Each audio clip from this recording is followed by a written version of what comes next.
Tech companies and countries around the globe are racing to develop more advanced artificial intelligence. But where does the rush leave efforts to keep AI in check? And how does the growing influence of tech billionaires shape global politics? This week on UpFront, I'll be asking those questions to data scientist and former director of machine learning ethics at Twitter, Rumman Chowdhury.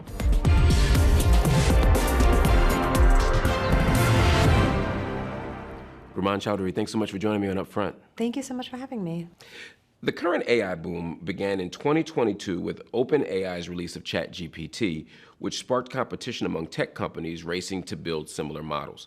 The rise of AI has been hailed as a new industrial revolution of sorts, and tech leaders say that it will redefine industries like science and healthcare, that it'll reshape the economy and entirely transform daily life. Have we actually seen that play out? What has been AI's actual impact?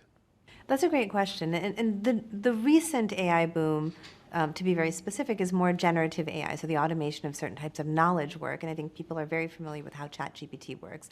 That being said, AI and machine learning have been available for years at this point. And to an extent, one can say we are already living in an AI world. We just may not know it. Half the devices that work on our phone use artificial intelligence or machine learning.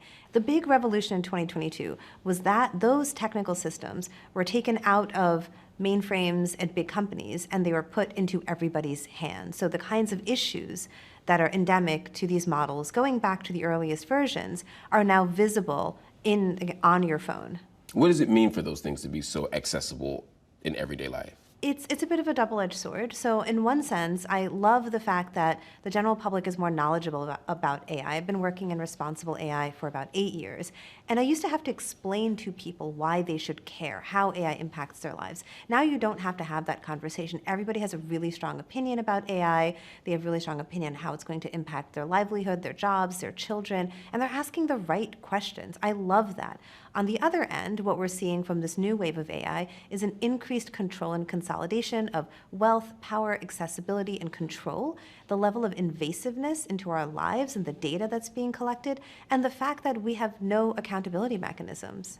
AI is increasingly relied upon by governments and police departments to provide surveillance. The Trump administration, for example, is using AI to scan social media accounts and even revoke foreign visas. They're also using it to track immigrants for deportation. And recently, the New Orleans Police Department was forced to stop using a secret network of automated facial recognition cameras for surveillance and for arrests. Is this the ultimate trade-off that we're going to have to deal with? To accept the benefits of AI, basically, we're going to have to accept increased state surveillance and even repression?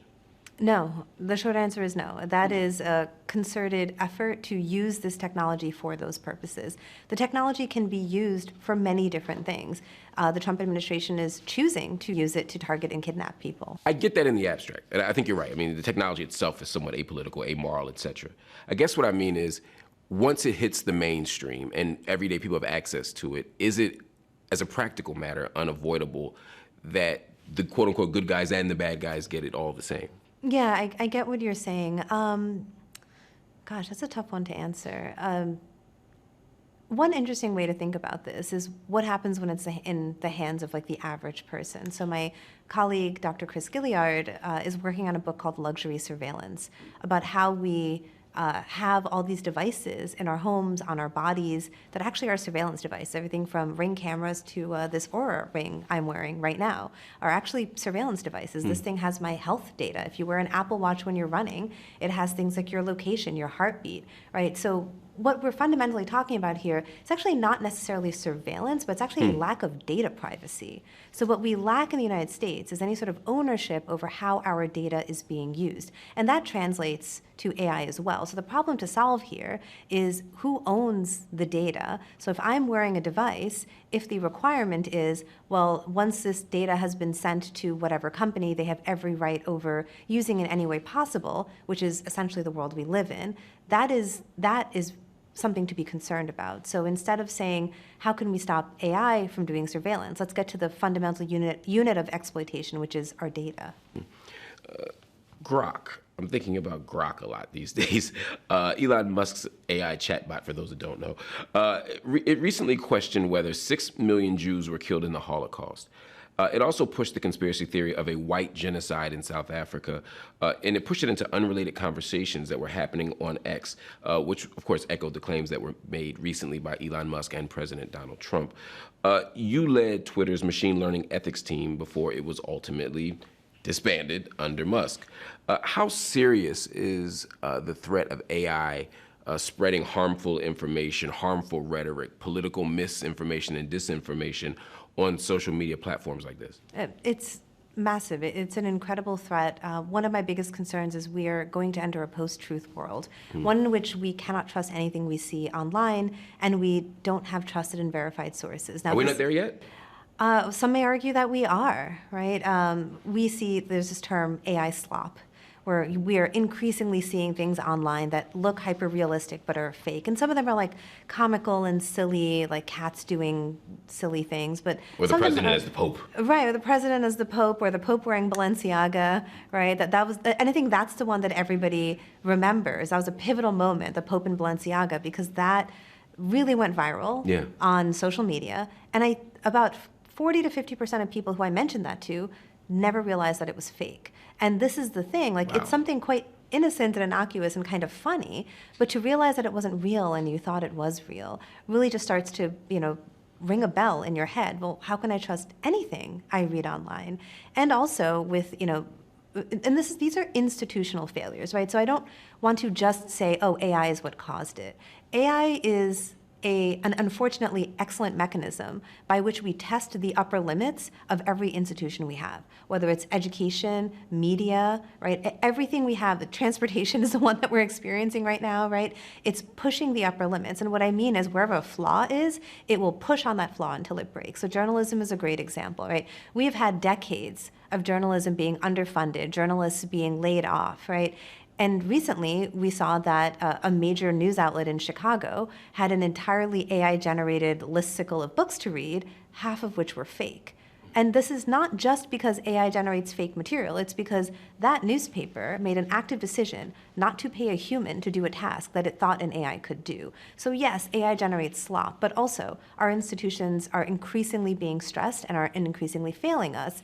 And AI is just a way in which we're now poking holes in it. Trump brought along dozens of tech industry executives on his recent trip to the Middle East, resulting in multi-billion-dollar deals with Gulf countries for AI development. Now, that's part of it seems at least, a wider U.S. agenda to ensure what the Trump administration has called, quote, America's global AI dominance, rivaling China. When I hear that, this feels like colonialism again, this kind of global race for control and domination. It seems like the U.S. is just using AI now as the kind of engine to drive them toward a new technological sphere of influence, to further entrench global power, etc. Am I being hyperbolic? Am I panicking?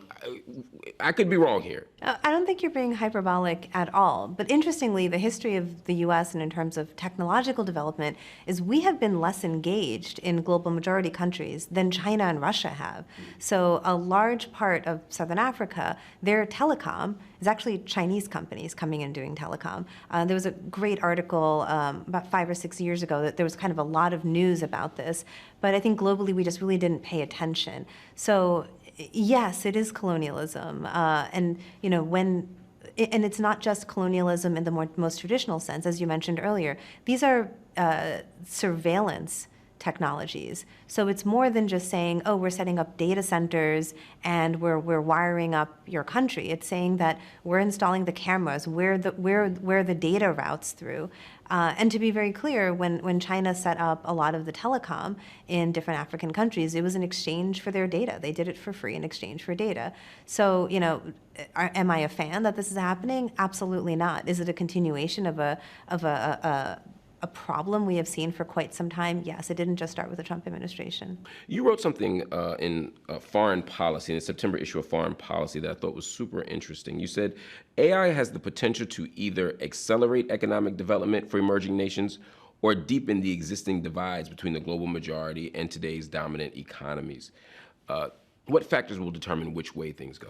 One of the most interesting trends I am seeing in 2025, which was certainly not on my bingo card, is what people are calling sovereign AI. Because of all these geopolitical tensions we're talking about, the uncertainty in America, people's mistrust of also consolidating wealth and power in certain big tech companies, mistrust of Trump administration, many countries are actually saying, we want to own and build our own AI system. So last year, a science envoy, I did an entire trip in the ASEAN region, and that was one thing I was hearing. And in my professional opinion at that time, what I was saying is that doesn't really make sense. It's very, very expensive to make these. There's a massive capital cost, there's a massive labor cost. At that time, when things were a lot better geopolitically, it just did not seem to make sense to do that. Now I can understand why countries want to do that. So for example, Malaysia has just announced that they want to build their own homegrown AI models. India is investing quite a bit as well. And we know that China has been a superpower in AI for quite some time. So one of the most interesting byproducts of this environment that you're talking about is countries are actually hunkering down and saying we want to make our own AI systems, which is fascinating because AI it's fundamentally a technology. The fact that it is getting defined by country borders is in some ways kind of sad. It's a bit of a regression from the world that I think a lot of techno-optimists wanted to see, a world that was actually rather borderless because of technology. And we sort of do live in that world, right? Wi-Fi is a great example. Yeah. Cell phones are a great example. These are actually international treaties that are negotiated to say, 5G is a thing that exists everywhere, so you don't have to buy a new phone every time you visit a different country. Now, if AI ends up not being that way, we've talked about the splinternet, right? The internet breaking up, and AI, it seems like out of the gate, may end up becoming splintered. The converse of that is the kind of wide open, global, borderless terrain that you described.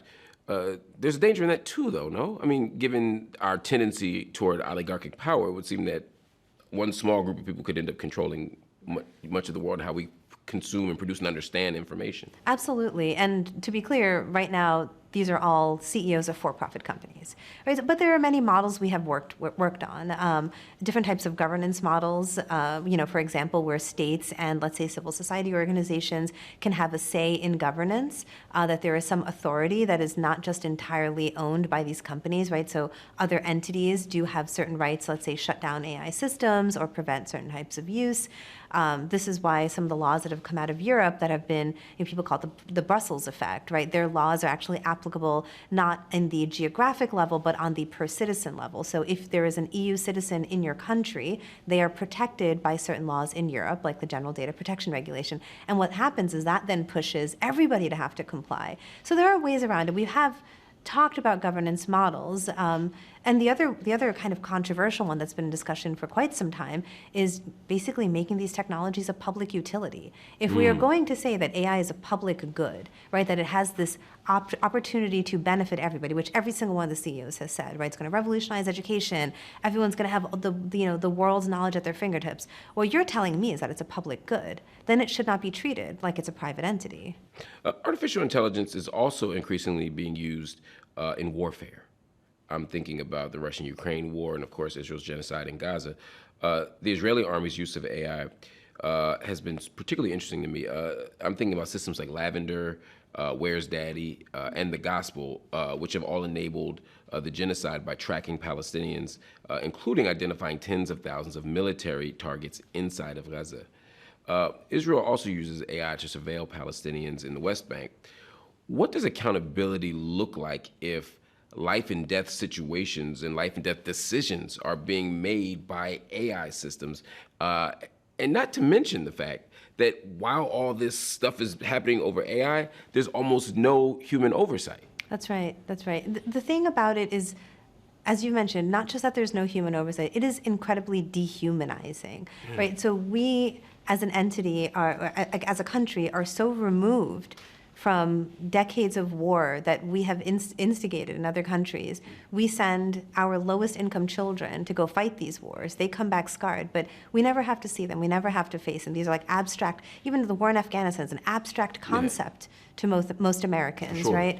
And yet there we are actually actively changing the fate of millions of people around the world. And we get further and further removed. Even these soldiers get further and further removed the more AI is used. So even if you have quote unquote human oversight, what does that even mean? It's a video camera on a drone, Right. and some kid, literally a child, is behind a screen, and it looks like they're playing a video game. Yeah. That is literally, and I remember this is, God, probably about 15 years old, this reference, but there was once this video that went viral of where this young soldier, used an unmanned aerial drone to shoot somebody down, had a camera on it. And I remember when it happened, like they were all like cheering, jumping up and down. And I was kind of horrified by that because this person may be your quote unquote enemy, but that is a human life you just ended. And there seemed to be no realization of that. And what I'm saying is not that, video games are evil. It's that, like, as we build more and more technology, we are further and further removed from the real world human implications, right? And then as we create drones that are capable of doing this warfare for us, it's almost like if you've read the book Ender's Game, right? Where you end up, like, there are these artificial wars that are being fought of AI systems shooting down poor people in other countries, and you and I never have to think about it. Our children never go to these wars. It does not even occur to us or impact our lives the way it'll impact other people. Tech giants, including Google and Amazon and even Microsoft, have extensive contracts with the Israeli military to provide AI technology. And in recent years, tech companies have changed their AI policies to allow for military use. And the U.S.'s growing investment in AI is largely driven by multi-million-dollar contracts with the Pentagon. At the same time, U.S. officials and companies, they use the same word that I heard you use earlier, which is responsible AI. I suspect you all have different meanings about what responsible AI is. Can you talk to me, first of all, what that even means, responsible AI usage, but also, is it possible in the context of military, where AI is deciding how war gets prosecuted, how militaries form and act, and also who gets to live or die sometimes? Right. So I am of two minds about this. So there are very strong codes of ethics and conduct in the military, right? And there are actually ethical guidelines in the military. And to be transparent, like, I've worked with plenty of amazing people at the Department of Defense, including their responsible AI team, who think quite a bit about this. So it's not to say, just sort of blanket that, like, oh, like all of it's evil and all these people are terrible people. It's a complex problem. But the other interesting part about the problem is that it is almost abstractly fascinating to me that we still think wars are fought on the ground with bullets, when in many cases the nature of warfare is actually cyber warfare.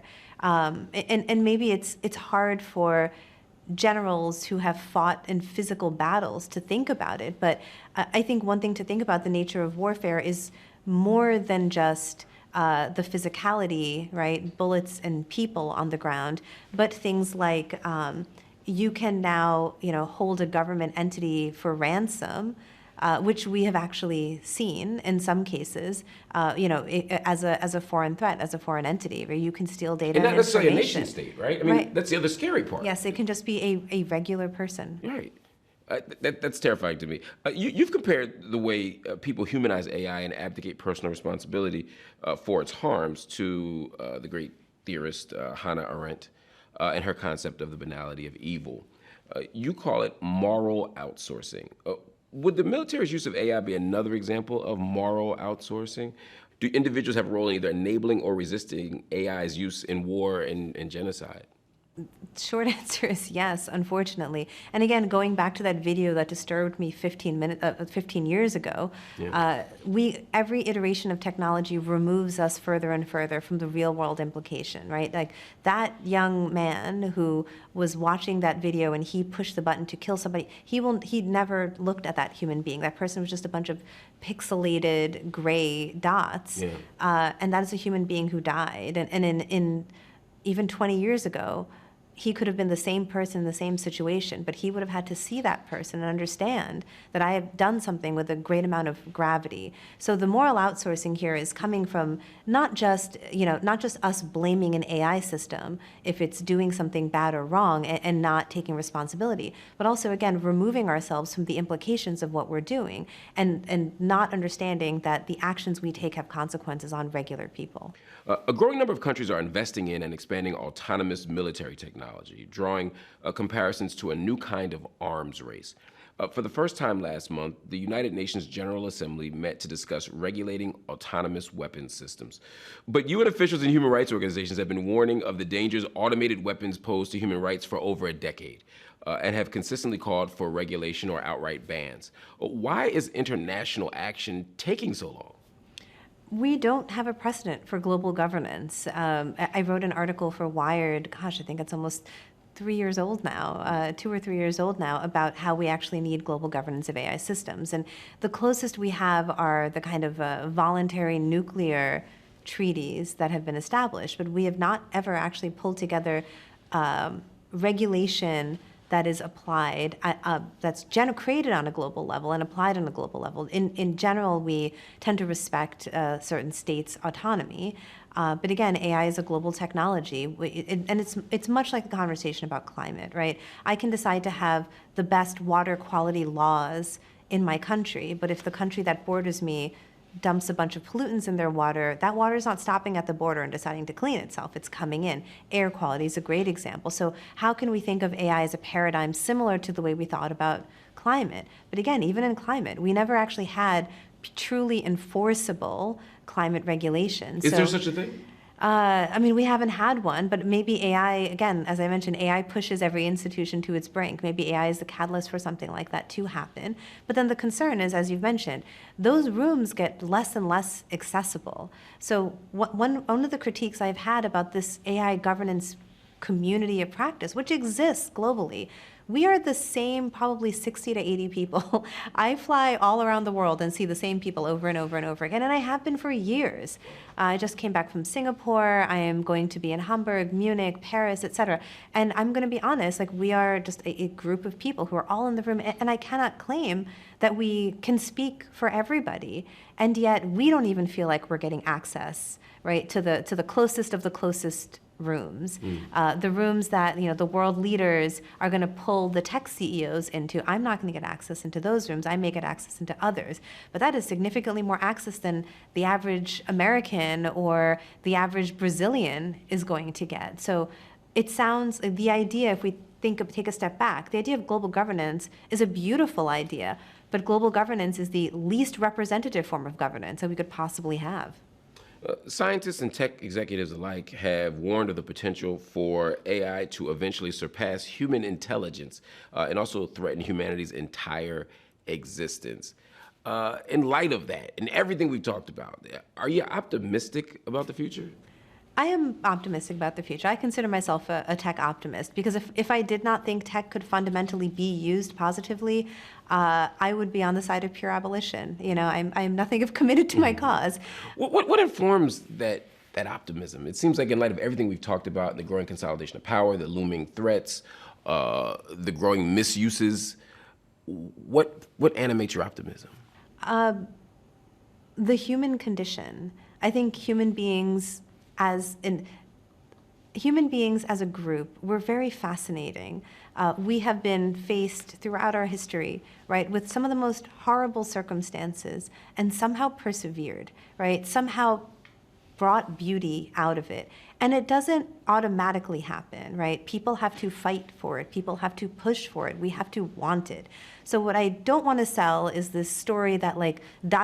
everything's going to be fine. We have to fight for everything to be fine. We are faced with a lot of adversity, but the more people like you and I talk about, the more people who are watching this show are aware of it. I just want people to make smart decisions. So I see my job as enabling those smart decisions to be made, whether it's pushing for protections for ethical hackers and building the third party of algorithmic auditors, whether it is fighting for data privacy, whether it is working with lawmakers to make them more knowledgeable. I think there are things that some of us can do.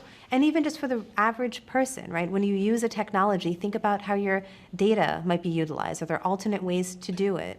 What are the protections you could take into place right now? How can you protect and educate your children?